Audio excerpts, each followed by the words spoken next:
السلام عليكم ورحمة الله وبركاته. بسم الله إن الحمد لله نحمده ونستعينه ونستهديه ونستغفره ونعوذ بالله من شرور أنفسنا وسيئات أعمالنا. من يهده الله فلا مضل له ومن يضلل فلا هادي له. أشهد أن لا إله إلا الله وحده لا شريك له وأشهد أن محمدا عبده ورسوله صلى الله عليه وعلى آله وصحبه أجمعين. رب اشرح لي صدري ويسر لي أمري واحلل عقدة من لساني يفقه قولي. InsyaAllah begini kita sambung bacaan kitab-kitab berkenaan dengan kisah Nabi Ibrahim alaihissalam pada muka surat 227, sambungan apa yang kita baca pada minggu lepas. Sebelum tu skrin yang saya share ni boleh dilihat tak? Boleh tengok tak skrin tadi? Boleh, okey, boleh, okey. Kerana nak share saja, nak share tialah, tak ada apa. Tentang kita kata kerajaan Namrus yang apa telah bertindak kan untuk membunuh Nabi Ibrahim alaihissalam. Okey, ini peta dia, tak ada apa. Okay, ini gambar dia. Nak tengok gambar dia. Ya.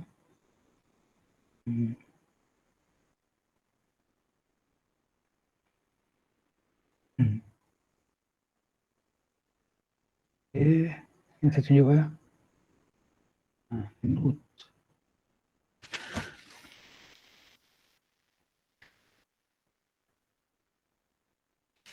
Kita tengok muka surat 227. Allah Subhanahu wa taala berfirman dalam surah Asy-Syu'ara. Surah Asy-Syu'ara, surah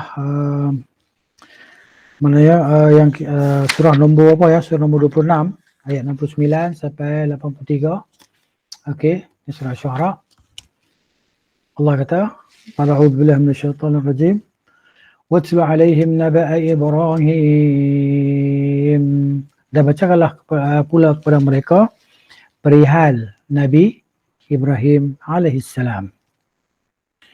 In qala li abihi wa qaumihi ma ta'budun. Ketika ia berkata kepada bapanya dan kaumnya, apa yang kamu sembah?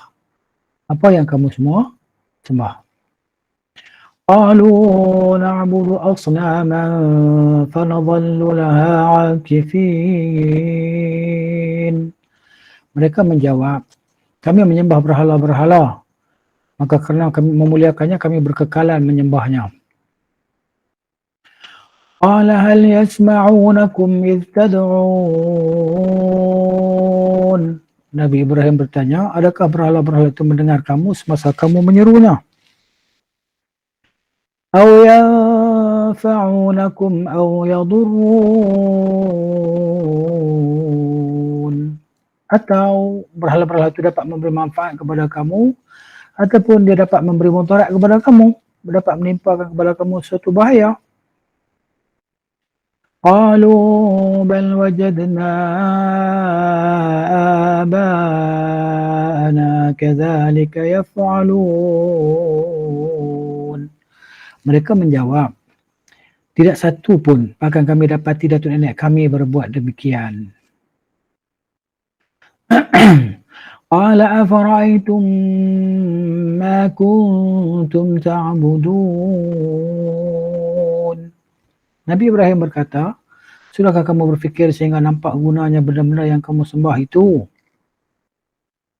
Antum wa aba'ukumul aqdamun. Yang sekian lama disembah oleh kamu dan datuk nenek kamu yang terdahulu. فإنهم عدو لي إلا رب العالمين.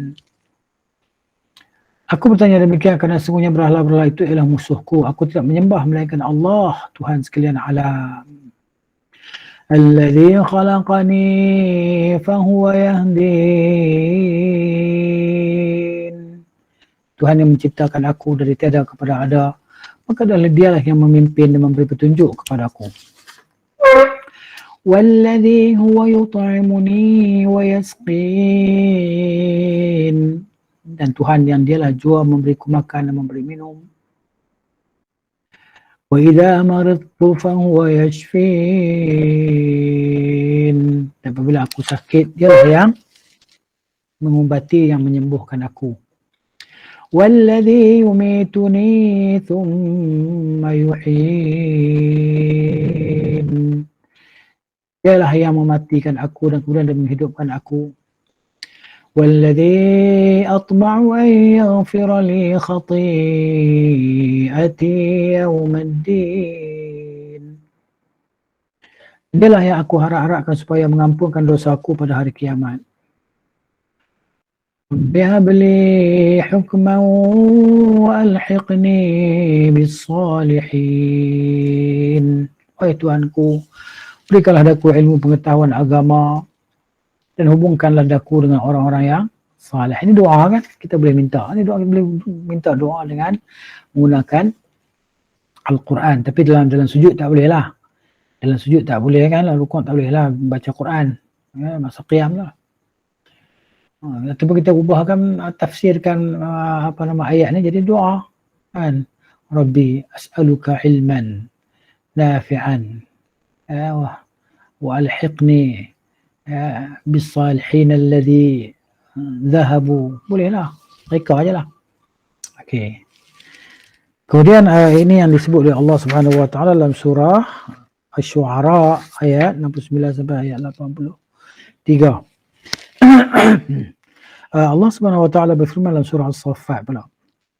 Surah As-Saffat, surah nombor 37 ayat 83 sampai 98. Kita buka surah nombor 37. Okey. A'udzubillahi minasyaitonir rajim. Wa inna min syi'atihi la Ibrahim, dan sesungguhnya di antara orang-orang yang menegakkan ajaran yang dibawa oleh Nabi Nuh AS ialah Nabi Ibrahim.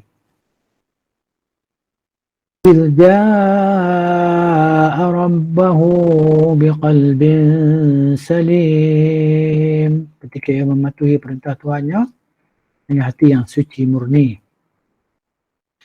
إِذْ قَالَ لِأَبِيهِ وَقَوْمِهِ مَاذَا تَعْبُدُونَ, ketika berkata kepada bapanya dan kaumnya, apa yang kamu sembah? Aifkan alihatan dunallahi turidun, betukkah kamu menyembah tuhan-tuhan yang lain dari Allah? Kamu memutar belitkan kebenaran semata-mata bukan karena benarnya. Fama dhannukum birabbil alamin,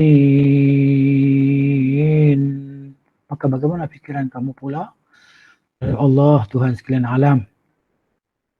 Fanadhara nadharatan fin nujum, kemudian dia memandang satu renungan kepada bintang-bintang yang bertaburan di langit. Faqala inni saqim, lalu dia berkata, sungguhnya aku merasa sakit, tak dapat turut berhari raya bersama kamu, bersama kalian. Fatawallaw anhu mudbirin, setelah mendengar kata-katanya itu mereka berpaling meninggalkan dia.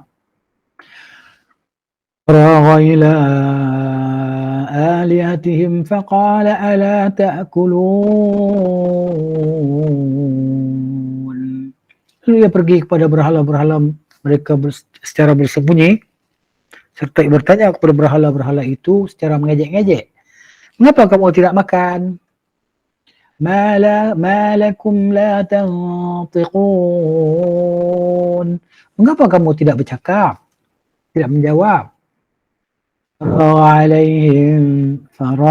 alaihim darban bil yamin, lalu ia memukul berhala-berhala itu dengan tangannya sehingga pecah berketul-ketul.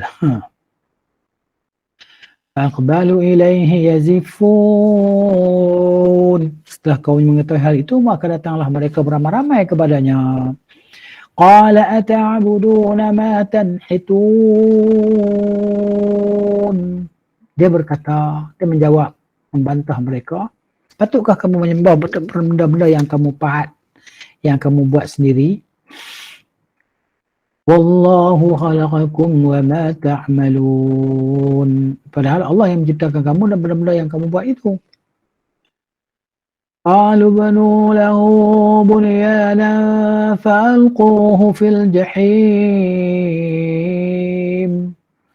Setelah tak dapat berhujah lagi, ketua-ketua mereka berkata, binalah untuk Ibrahim sebuah tempat untuk membakarnya, kemudian campakkanlah dia ke dalam api yang menjulang-julang itu. Faradu bihi kaidan faj'alnahumul asfalin. Maka mereka dengan perbuatan membakar Nabi Ibrahim itu hendak melakukan angkara yang menyakitinya. Lalu kami jadikan mereka orang-orang yang terkebawah yang tidak berjaya maksudnya. Sampai sini. Okay.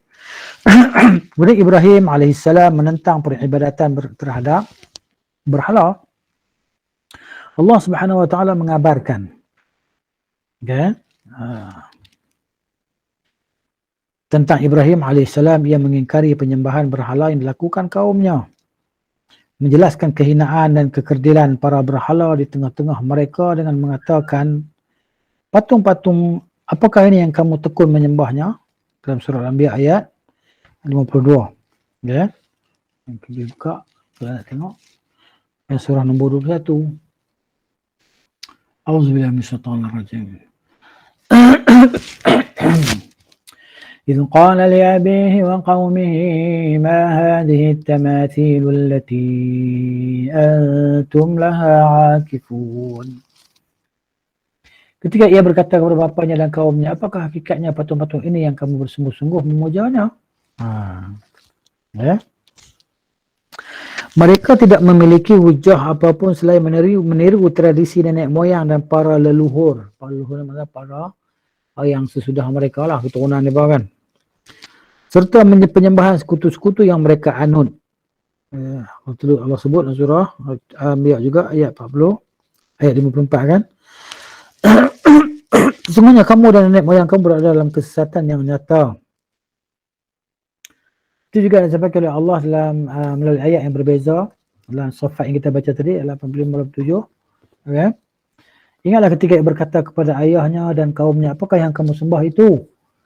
Apakah kamu menghendaki kebohongan dengan sesembahan selain Allah itu? Maka bagaimana anggapanmu terhadap Rabb seluruh alam? Qatadah menafsirkan bagaimana menurut dugaan kalian, apa yang akan ia lakukan pada kalian ketika bertemu dengannya kelak. Sementara kalian menyembah selainnya. Apa kamu rasa? Apa kamu sangka? Apa kamu akan dapat? Ibrahim mengatakan kepada kaumnya, seperti yang Allah sebut dalam surah Syu'ara, kita baca ayat 72-74. Apakah mereka mendengarmu ketika kamu berdoa, kamu meminta kepadanya? Berhala-berhala boleh dengar tak? Atau dapatkah mereka memberi manfaat atau mencelakakan kamu? Boleh tak? Mereka menjawab tidak, tetapi kami dapati nenek moyang kami berbuat begitu. Tiru je lah. Tiru saja.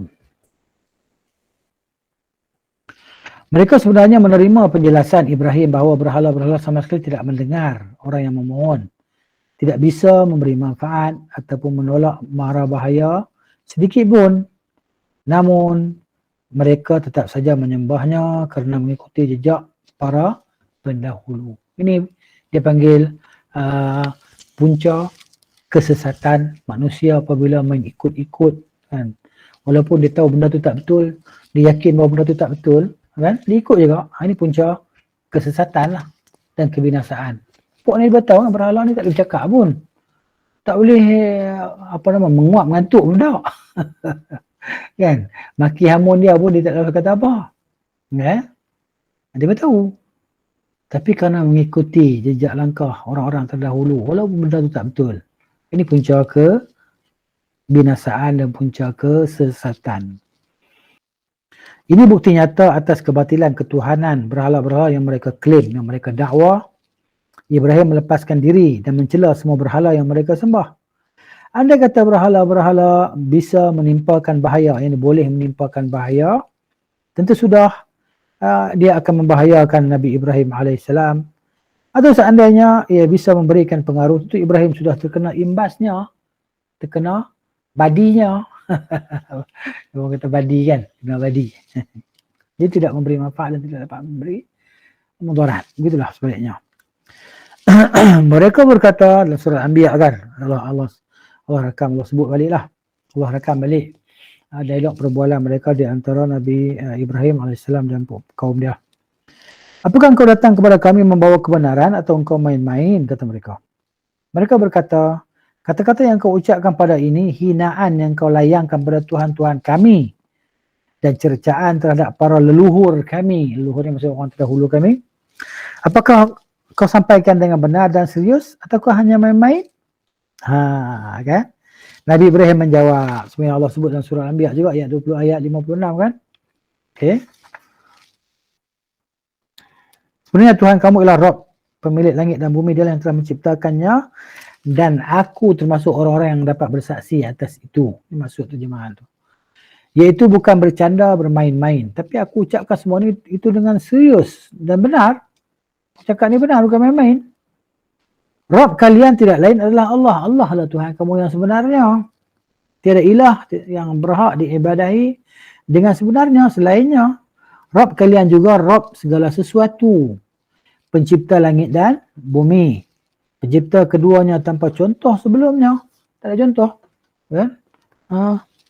Kita ni kalau nak buat sesuatu kita kena fikir ada design sebelum ni kan. Design sebelum ni okey. Kita ubah sikit je lah. Ubah sikit lah. Itu. Ini makhluk. Allah Ta'ala tidak ada contoh sebelum ciptaan yang dia nak ciptakan tu. Perkataan Ibrahim dan demi Allah sungguh aku akan melakukan tipu daya terhadap berhala-berhalamu setelah kamu pergi meninggalkannya. Al-Anbiya 57. 57 kan? Apa? 52. 57. Okey. وَتَاللَّهِ لَأَكِيدَنَّ أَصْنَامَكُمْ بَعْدَ أَنْ تُوَلُّوا مُدْبِرِينَ. Dan ya Allah, aku akan jalankan rancangan terhadap bala-bala kamu sudah kamu pergi meninggalkan berhala ini. Ini dia. Kemudian iaitu Ibrahim akan membuat tipu daya terhadap berhala-berhala yang mereka sembah setelah mereka pergi menuju perayaan hari besar. Menurut pendapat lain, Ibrahim mengatakan hal itu dalam hati. Ibnu Mas'ud mengatakan ada sebagian mendengar kata-kata Ibrahim itu. Ini khilaf kan? Dalam hati. Yang kata lah hati, yang kata dia cakap zahir. Tapi nampaknya memang Ibrahim bukan cakap lah hati lah. Dia cakap zahir kan. Ataupun di sini mungkin dia cakap dalam hati sebab apa? Yalah, kalau cakap zahir nanti orang tahu pula kan. Ataupun dia cakap tu perkataan yang zahir pernah didengari oleh sebagian orang. Mungkin.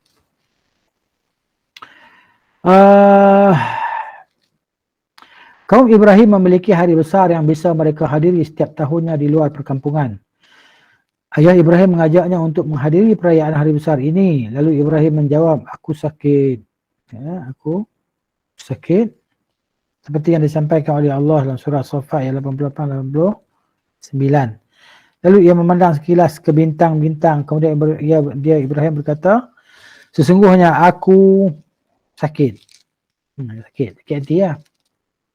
Ibrahim menggunakan kata-kata kiasan hingga sampai kepada inti yang dimaksudkan, iaitu menghina berhala-berhala mereka, membela agama Allah, menjelaskan kebatilan dan paganisme yang mereka anut, kebatilan berhala-berhala yang patut dipecah dan dihina-dinakan.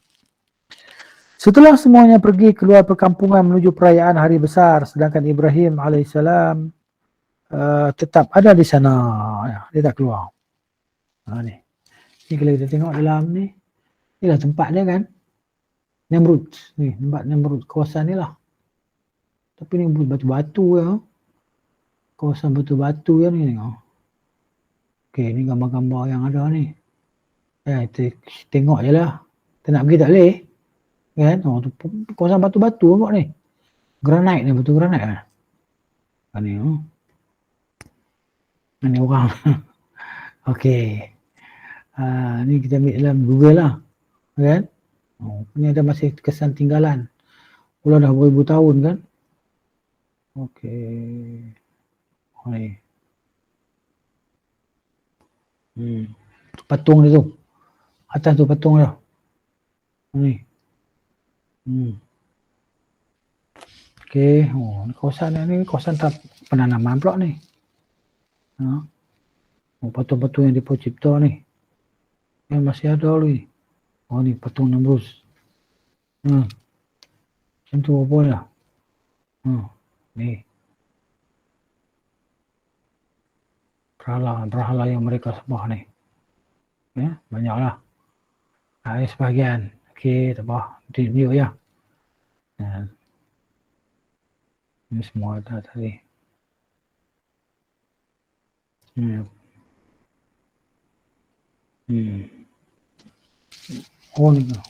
Sunrise ni. Matahari terbit. Nampak tengah-tengah matahari terbit ni. Okey tu. Ini dia. Setelah semuanya pergi keluar ke perkampungan menuju perayaan hari besar, sedangkan Ibrahim tetap ada di sana, kemudian dia pergi diam-diam kepada berhala-berhala mereka, iaitu Ibrahim pergi menuju berhala itu dengan cepat dan secara diam-diam. Ibrahim mendapati semua berhala dihiasi dengan amat indah dan menawan. Di hadapannya mereka berikan berbagai macam makanan sebagai korban. Lalu Ibrahim dengan nada mencela dan mencemuh berkata, "Mengapa kamu tidak makan? Mengapa kamu tidak menjawab?" Lalu dihadapinya berhala-berhala itu sambil memukulnya dengan tangan kanannya. Allah sebut dalam surah As-Saffat. Ibrahim memukul dengan tangan kanan kerana tangan kanan lebih kuat, lebih cepat ni dan lebih perkasa. Sebab ialah macam orang sebagian dia tangan kanan dia kuat, kebanyakan macam tu lah. Tangan kiri dia tak kuat. Sebagai orang yang jenis kidal, dia tangan kanan dia tak kuat, tangan kiri dia kuat. Dia menggunakan lebih tangan kiri. Macam saya maknanya lebih menggunakan tangan kiri lah dalam buat kerja-kerja berat ni. Kan? Pegang tukul ke, pegang kapak ke, pegang pisau ke. Kan? Saya menggunakan tangan kiri. Ini nak buat macam mana? Kecuali menulis je lah. Kecuali menulis saya menggunakan tangan kanan. Kenapa? Itu pun sebab diugut lah. Sebab diugut dulu kan ketika belajar. Masa belajar dulu diugut.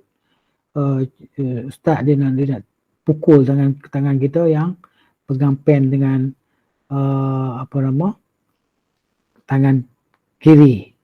Kan masa tu umur lebih kurang 16 tahun macam tu lah. Okay, ingat lagi lah. Saya ingat lagi. Ustaz saya pun dah meninggal lah. Allahummaghfirlahu. Guru meninggal lah. Dan jadi kita pergi belajar di situ, maknanya bawa satu kayu tu kan. Kayu lapik siling tu, saya ingat lagi. Berpuluh tahun lah. Jadi dia ambil kayu tu, dia nak tikam tangan dia, tengok siapa bukan pen tangan kiri, dia nak tikam. Allah. Jadi kita pun menggigil lah. Dah dia ni ustaz garang. Menggigil lah kita. Pegang pen tangan kanan, menggigil tulisan celawah. Tapi maknanya kita berlatih, akhirnya memang saya menulis tangan kanan lah. Itu pun hanya tulisan Jawi dan Arab sajalah tangan kanan. Tulisan Rumi saya tak pandai nak tulis tangan kanan. Tulisan Rumi saya tulis tangan kiri. Jadi maknanya kalau nak tanda tangan, nak apa semua, terpaksa guna tangan kiri. Tapi kalau tulis bahasa Arab, tulis bahasa Jawi, maknanya memang saya tangan kiri lah, saya tangan kanan lah. Jadi maknanya begitu. Maknanya contohnya apa? Kebanyakan orang, kebiasaan orang, dia kuatnya tangan kanan. Jadi kalau saya genggam macam ni kan, saya tak rasa kekuatan langsung tangan kanan ni, tangan kanan. Tak rasa kekuatan langsung. Kan? Jadi nak pegang kapak pun tak boleh, nak pegang, kalau nak potong kambing ke apa kan, korban ke apa kan, nak pegang kapak tak boleh. Dia nanti terlepas. Sebab tak biasa kan. Tak biasa. Tangan kiri, aku boleh kuat. Jadi macam tu lah. Tak sama kita ni kan. Tak sama. Jadi kebanyakan orang macam tu lah. Sebab tu saya jam tangan, saya pakai tangan kanan. Kenapa saya pakai jam tangan kanan? Kerana saya akan buat kerja di tangan kiri. Bawa tangan kiri, jadi bila saya ketuk tangan kiri, tak usahlah jam saya. Bila saya pakai tangan kanan, saya tak bawa tangan kanan. Itu ialah maksud dia. Ya kan? Baik, so tadi gitu kan. Jadi cerita pasal tangan kanan, tangan kiri kan. Tapi yang terbaiknya tangan kanan lah. Memberi dan menerima kan. Gitu. Ibrahim, maksud tangan kanan lebih cepat, lebih perkasa. Ibrahim menghancurkan berhala-berhala itu dengan kapak yang ada di tangannya. Seperti yang Allah sampaikan dalam surah Al-Anbiya ayat 21 yang kita baca tadi lah. Maka dia Ibrahim menghancurkan berhala-berhala itu berkeping-keping, iaitu hancur lebur. Jadi kan kita dah share surah Al-Anbiya ni kan. Ayat apa tadi? 58. Ayat bawah ni kan. فَجَعَلَهُمْ جُذَاذًا إِلَّا كَبِيرًا لَهُمْ لَعَلَّهُمْ إِلَيْهِ يَرْجِعُونَ. Maka dia jadikan berhala-berhala itu berketul-ketul, kecuali yang besar sekali dia tak pukul. Kan? Ditinggalkan yang besar. Supaya apa? Supaya nanti dia patah balik, dia tengok berhala, berhala besar ni, Tuhan yang besar ni tak kena, hal kecil-kecil semua kena. Dah pukul. Jadi ini cerita lawak lah kan. Orang macam tak boleh guna akal. Macam ni lah. Tanyalah penyembah-penyembah berhala. Jawapan dia macam tu lah. Tok nenek kami sembah macam tu. Tok nenek kami macam agama tradisi. Tok nenek kami buat macam tu lah kami buat. Walaupun dia tahu tak betul. Dahsyat kan. Kita kata para penyembah berhala ni kan. Dia ada yang doktor, ada yang lawyer. Kan. Hakim mungkin ada. Apa lagi. Orang yang jenis kita kata yang berpelajaran kan. Educatednya orang kan. Tapi kalau datang sampai bab ni dia jadi bodoh. Kita nak fikir. Kan? Macam mana? Kan kamu sembah yang patung yang kamu buat sendiri dengan diri kamu, kemudian kamu minta-minta pada dia. Dan kamu berkorban diri untuk dia. Susah payah untuk dia. Kan? Jalan tak pakai kasut, ketuk kepala dengan buah kelapa, kan? Ketuk kepala buah kelapa. Oi, macam. Pijak atas api, cucuk mulut, kan? Cucuk padan perut, kan? Begitu. Bekerja bodoh kan. Kita boleh fikir. Walaupun dia seorang doktor, hakim, buang dan sebagainya. Itu dia. Jadi, menurut salah satu riwayat, Ibrahim meletakkan kapak di tangan berhala yang paling besar. Ya, untuk memberikan kesan bahawa ia cemburu jika ada tuan-tuan kecil yang disembah bersamanya. Kan? Budak-budak ni semua mengacau je, mengarut je, dia pukul habis, dia bunuh habis budak-budak tu. Berhala budak-budak tu kan, nak tinggal dia satu je yang tua. Dia boleh nak makan, nak minum apa semua, tak boleh nak kacau. Kan, dia nak rehat apa, tak boleh nak bising-bising, tak boleh. Kan? Okey. Saat mereka pulang setelah merayakan hari besar, mereka terhenyak dengan apa yang menimpa berhala-berhala. Terkejut mereka tengok, orang kata terkejut buruk. Kan? Jadi Allah sebut juga dalam surah Al-Anbiya kan ayat 59, ba'udzubillahi minasyaitanir rajim. Qalu man fa'ala hadza bi'alihatina innahu laminadh zalimin. Innahu laminadh zalimin. Setelah melihat kejadian itu, mereka bertanya, siapakah yang melakukan perbuatan yang demikian terhadap Tuhan-Tuhan kami? Sesungguhnya adalah dia ada orang-orang yang zalim. Kan? Kan dia pemarah daripada zalimnya kau ni. Tergamak sampai hati buat kat Tuhan-Tuhan kita macam ni, no? Pergi pukul habis Tuhan-Tuhan kita ni. Kan? Okey. Jadi mereka yang lain berkata, قالوا سمعنا فتى يذكرهم يقال له إبراهيم. Setengah sebahagian dari mereka berkata, kami ada mendengar seorang anak muda yang bernama Ibrahim yang mencacinya. Dia berkenaan dengan Ibrahim kan. قالوا فأتوا به على أعين الناس لعلهم يشهدون. Ketua-ketua mereka berkata, jika demikian, bawalah dia di hadapan orang ramai supaya mereka menyaksikan tindakan mengenainya. kan. Bawa dia, ada orang kenal dia, nampak dia buat. Qalu a'anta fa'alta hadha bi'alihatina ya Ibrahim. Setelah ia dibawa ke situ, mereka bertanya, engkaukah yang melakukan demikian kepada Tuhan-Tuhan kami, hai Ibrahim? Kamukah yang buat ni? Dia jawab macam mana? Alaihissalam. Qala bal fa'alahu kabiruhum hadha fas'aluhum in kanu yantiqun. Ia menjawab, tak. Bahkan yang melakukannya adalah berhala yang besar di antara mereka tu. Maka bertanyalah kamu kepada mereka kalau mereka dapat berkata-kata. Ini maknanya pulang paku buah keras. Mana terbalik kepada mereka balik ni raya. Nah, tenganga lah buat-buat tu. Tenganga.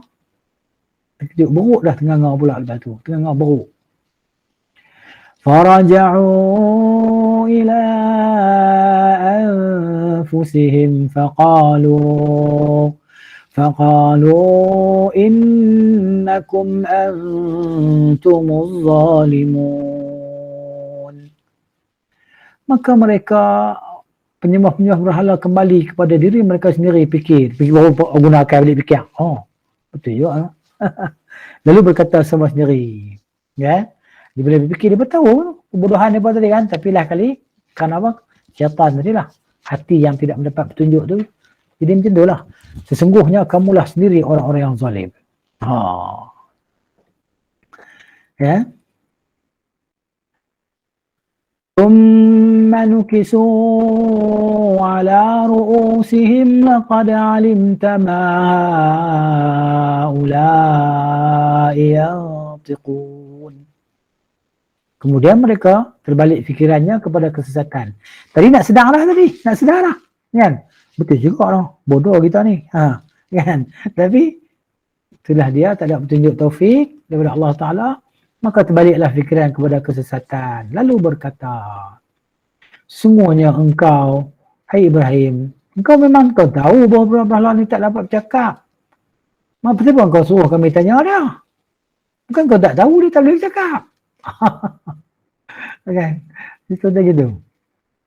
Qala afata'buduna min dunillahi ma la yanfa'ukum syai'an wa la yadurrukum. Nabi Ibrahim berkata, jika demikian, patutkah kamu menyembah yang lain dari Allah? Sesuatu itu yang tidak dapat mendatangkan faedah sedikit pun kepada kamu dan juga tidak dapat mendatangkan mudarat kepada kamu. Uffil lakum wa lima ta'buduna min dunillahi afala ta'qilun. Jijik perasaanku terhadap kamu. Dan apa yang kamu sembah selain Allah, maka mengapa kamu tidak mahu menggunakan akal fikiran kamu? Itu dia ni. Kan? Jadi tengok tadi ya. Sampai mana ada cerita? Tadi ayat sana kan? Kita baca ayat sampai habis ha. Tetap sampai apa nama? Dia pun nak bakar dah lah kan? Okay, kita tengok boleh tu. Siasat. Qalu hariquhu wansuru alihatakum in kuntum fa'ilin. Setelah tidak dapat berhujah lagi, ketua-ketua mereka berkata, bakarlah dia dan belalah Tuhan-Tuhan kamu jika betul kamu mahu bertindak membelanya. Okey. Kemudian muka surat 232. Ini kita dah baca semua tadi kan, ini baca cuma ya. Kita baca ayat Quran yang sebut pasal itulah. Okey, kita tengok muka surat 233. Argumentasi logis Nabi Ibrahim alaihissalam. Dan ni kita baca saja ayat dah surah Safat tadi kan. Baik, yang perenggan kedua tu, perenggan bawah tu. Kerana kalah dalam perdebatan, muka surat 233, perenggan paling bawah sekali, kerana kalah dalam perdebatan, tidak lagi memiliki hujah ataupun syubhat. Akhirnya mereka beralih menggunakan kekuatan dan kekuasaan demi membela kebodohan dan kesewenang-wenangan. Allah menimpakan tipu daya kepada mereka menjunjung tinggi kalimah agama dan bukti nyatanya seperti yang Allah sampaikan. Dalam ni lah.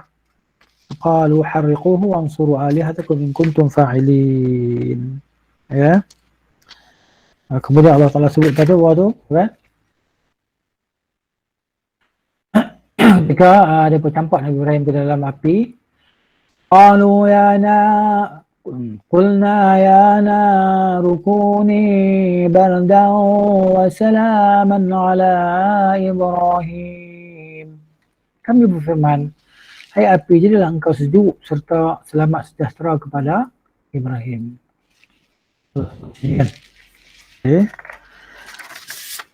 فَأَرَادُوا بِهِ كَيْدًا فَجَعَلْنَاهُمُ الْأَخْسَرِينَ. Dan mereka dengan perbuatan membakar itu nak melakukan angkara yang menyakitinya. Lalu kami jadikan mereka orang-orang yang amat rugi, kalah dengan hinanya. Disebutlah dalam tafsir Ibn Katsir, ya, yang saya ingat sekarang. Disebut ketika Nabi Ibrahim alaihissalam kan sedang dicampakkan ke dalam api yang berkobar-kobar.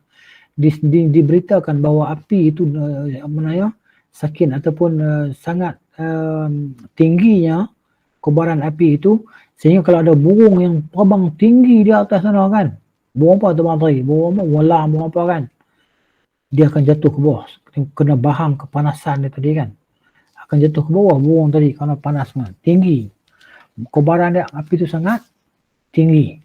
Jadi ketika Nabi Ibrahim alaihissalam sedang di udara untuk sampai ke dalam api tadi, datang Jibril alaihissalam. Jibril tanya dia, halaka hajatun?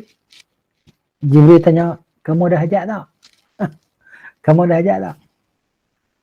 Maka Nabi Ibrahim alaihissalam menjawab, kalau daripada kamu memang tak ada hajat lah.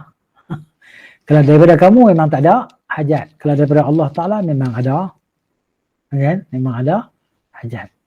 Maka Allah jadikan api tadi sebagai tempat sejuk dan selamat bagi Nabi Ibrahim AS. Jadi mana bila jatuhlah api itu, jatuh je biasa. Mungkin kita jatuh nanti, jatuh je biasa, jatuh dua elok ya. Kita kalau jatuh 10 kaki, 12 kaki pun sakit kaki tu. Silap patah kaki kita ni kalau jatuh, jatuh daripada ketinggian 10 kaki ke, 12 kaki ke, kan, sakit. Tapi ni ketinggian yang sangat tinggi lah. Zoom kan, nak sampai ke bawah tu makan masa kan. Jadi turun tu dengan cara yang elok. Lepas tu pula tak ada apa-apa, tak kesan apa-apa api, baju tak terkoyak dan sebagainya. Gitu. Itulah dia yang dikehendaki oleh Allah Subhanahu wa taala. Kan? Mukjizat, karamah yang Allah berikan kepada Nabi Allah Ibrahim alaihissalam. Gitu. Okey. Tapi hakikatnya memang Allah jadikan api itu dia ada power. Hakikatnya Allah jadikan api itu dia boleh membakar. Kan? Tapi waktu itu Allah jadikan dia tidak membakar. Jadi sejuk pula dan selamat. Kalau sejuk saja tak selamat pula. Kan? Jadi beku lah. Tapi sejuk dan bardan wa salaman. Sejuk dan selamat. Tengok ya. Doa. Nabi Ibrahim ketika dilemparkan ke dalam api, ya. Saat Nabi Ibrahim diletakkan di manjanik dalam posisi terikat dengan kedua tangan di belakang pundak. Inilah. Dua tangan diikat di belakang pundak ataupun di belakang macam tu. Lalu mereka lemparkan ke dalam kobaran api. Ia mengucapkan hasbunallah wa ni'mal wakil. Kan? Hasbunallah wa ni'mal wakil. Ini ucapan Nabi Ibrahim AS. Jadi kita pun kena ucap itu juga kan, bila kita teringat kata COVID telah melanda kampung kita lah. Jiran sebelah kita dah kena COVID, jiran depan rumah dah kena COVID, jiran belakang rumah dah kena COVID, jiran kiri semua dah kena COVID. Tinggal rumah kita ya belum lagi. Maknanya, maka kita kata apa? Hasbunallah wa ni'mal wakil. Ya? Hasbunallah wa ni'mal wakil. Itu pula. Jadi gitu dia. Maknanya Allah Ta'ala lah dia sebaik-baik penjaga dan pelindung. Kan sekarang kan saya kat Sungai Buloh ni pun macam tu. Ramai ya, kampung ni dah kena COVID, kampung sebelah kena COVID. Ramai yang dah mati pun ada juga kan. sampai masa dia matilah. Begitu. Jadi ucapkan ini, kita cerita ucap hasbunallah wa ni'mal wakil. Setiasa kita basah lidah kita dengan hasbunallah wa ni'mal wakil. Hasbunallah wa ni'mal wakil. Hasbunallah wa ni'mal wakil. Hasbunallah wa ni'mal wakil. Banyak mana kita baca, baguslah. Baca. Seperti disebutkan dalam riwayat Imam Al-Bukhari daripada Abdullah bin Abbas radhiyallahu anhu, dia menuturkan, "Cukuplah Allah sebagai penolong kami dan ialah sebaik-baik penolong pelindung." Diucapkan Nabi Ibrahim kalau dilemparkan ke neraka. Neraka tu sudah gelap api nyala tadi lah. Juga diucapkan Muhammad sallallahu alaihi wasallam di saat dikatakan kepadanya, sungguhnya manusia orang-orang kafir Mekah telah mengumpulkan pasukan bala tentera untuk menyerang kamu, tentera bersekutukan. Ini Allah sebut dalam surah Ali Imran ayat 173. Dua ayat lah. Surah Ali Imran 173. Ya, kita buka sikit. A'udzubillahi minasyaitonirrajim. الذين قال لهم الناس إن الناس قد جمعوا لكم فاخشوهم فزادهم إيمانا وقالوا حسبنا الله ونعم الوكيل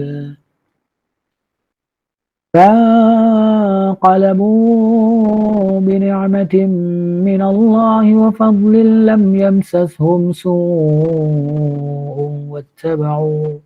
واتبعوا رضوان الله والله ذو فضل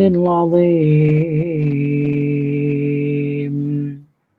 فانقلبوا, setelah pergi mengajar musuh, mereka kembali dengan mendapat nikmat dan limpah kurnia dari Allah. Mereka tidak sentuh oleh suatu bencana pun, serta mereka pula menurut keredaan Allah. Dan ingatlah Allah mempunyai limpah kurnia yang amat besar. Ingat yang ni Allah mempunyai limpah kurniaan yang sangat besar.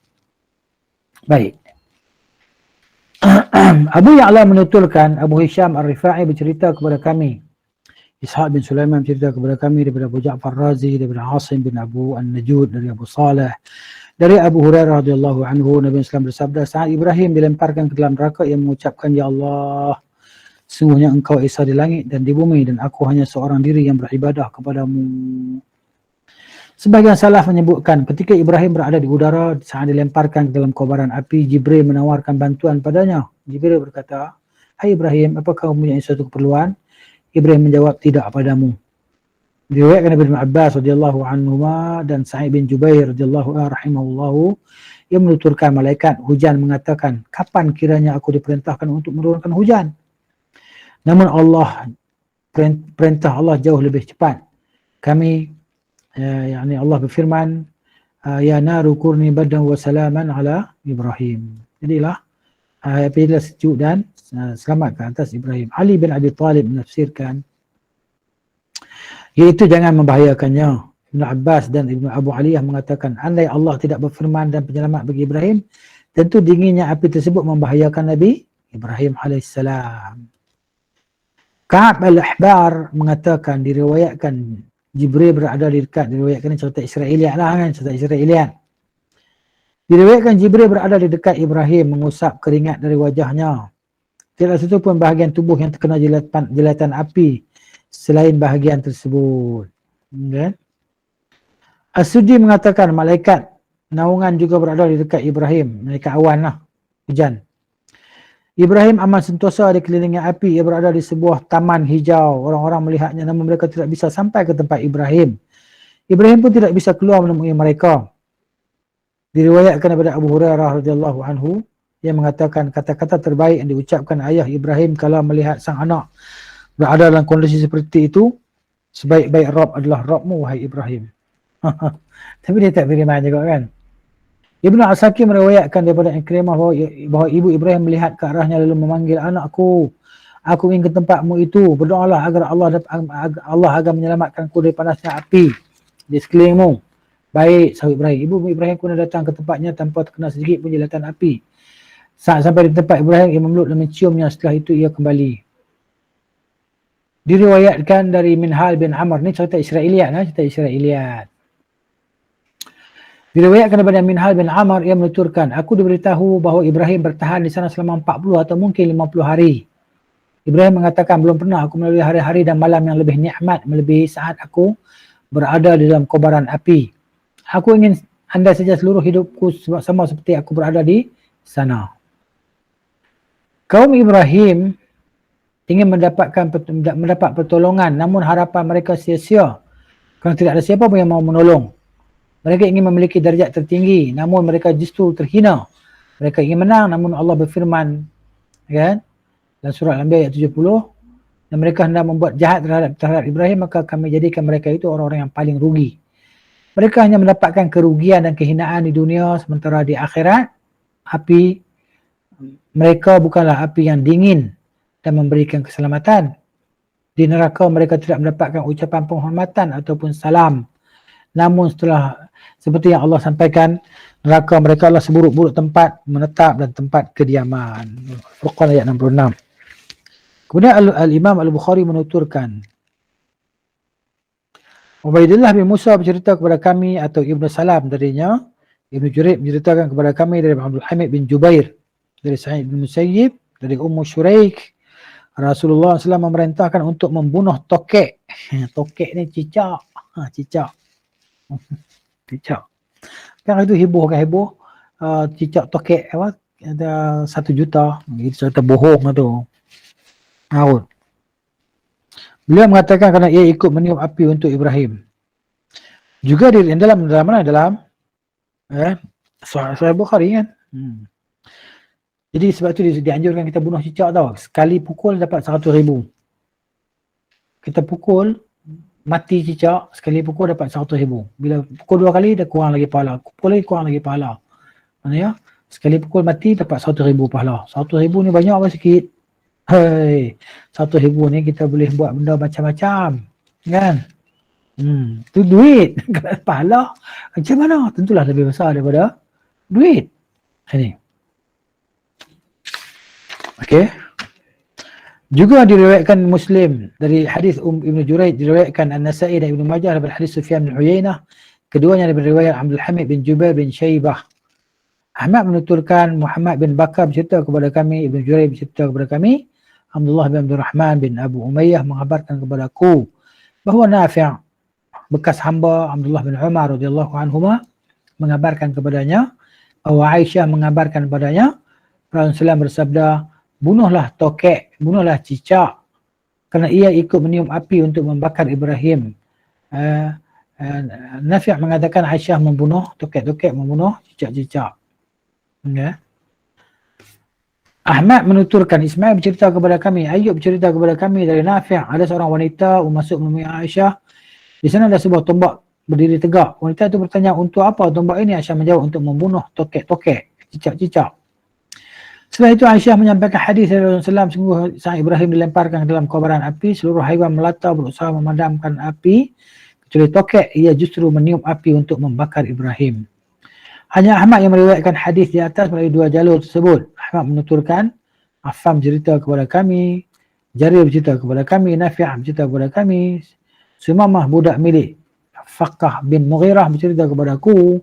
Ia menuturkan, aku masuk menemui Aisyah radhiyallahu anha. Lalu aku melihat sebuah tombak, sebatang tombak diletakkan. Aku kemudian bertanya, wahai Ummul Mukminin, untuk apa tombak ini? Aisyah menjawab, untuk kami gunakan membunuh cicak-cicak. Kerana Rasulullah menyampaikan kepada kami, sungguh bumi berusaha memadamkan api, kecuali tokek-tokek ini, cicak ini, justru meniupkan api untuk membakar Ibrahim. Rasulullah memerintahkan kami untuk membunuhnya. Juga diriwayatkan Ibnu Majah dari Abu Bakar dan Ibnu Syaibah, dari Yunus bin Muhammad dari Jarir bin Hazim dengan matan yang sama. Okay. Kemudian pasal kedua, kisah perdebatan Ibrahim Al-Khalil dengan Raja Namrud. Raja Namrud, kan? InsyaAllah. Dia dha bukan dal. Dha, Namrud. Okey. Jadi insyaAllah lah kita sambung lagi lah pada bacaan yang akan datang. Semoga dapatlah manfaat kita daripada apa yang kita dengar daripada perkataan kalam Allah Subhanahu Wa Taala ini dah dari Rasulullah SAW tentang cerita berkenaan dengan kisah para anbiya alaihi wassalatu wassalam. Jadi cukuplah untuk hari ini, pagi ini insyaAllah. Wallahu ta'ala alam bisawab. Jazakumullahu khairan, barakallahu fikum. Subhanakallahumma wa bihamdika asyhadu an la ilaha illa anta astaghfiruka wa atubu ilaik. Assalamualaikum warahmatullahi wabarakatuh. إلى اللقاء إن شاء الله.